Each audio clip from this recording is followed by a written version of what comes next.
Isang pahinante ang naipit sa sinasakyan niyang truck matapos itong sumalpok sa road signages sa EDSA, Quezon City. Git ng driver ng truck, hindi siya nakatulog kundi ginit-git daw siya ng isang bus. May news to go si Oscar Oida.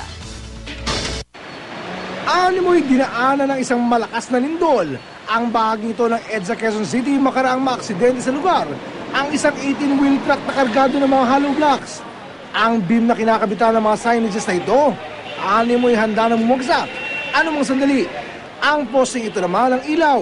Kundi pa naipit ng truck na sumalpok sa kanya, marahil ay tumumba na.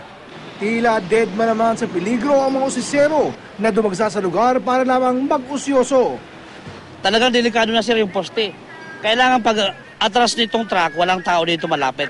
Kasi pag inatras tong truck, babagsak talaga tong tumatawid sa EDSA na nalalagyan ng mga signages. Mag-alas 12 ng hating gabi na mangyari ang sinasabing aksidente. Agad nakababa yung driver at isa nitong pahinante. Pero isa nilang kasamahan, naiwang nakaipit sa loob.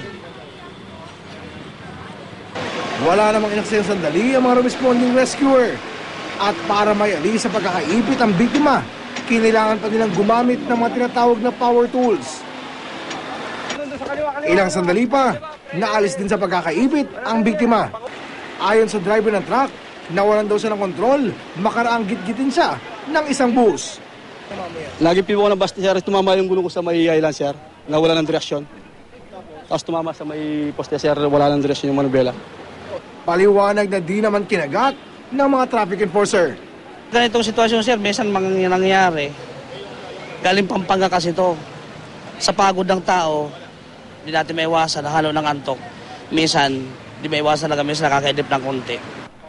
Oscar Oida, GMA News.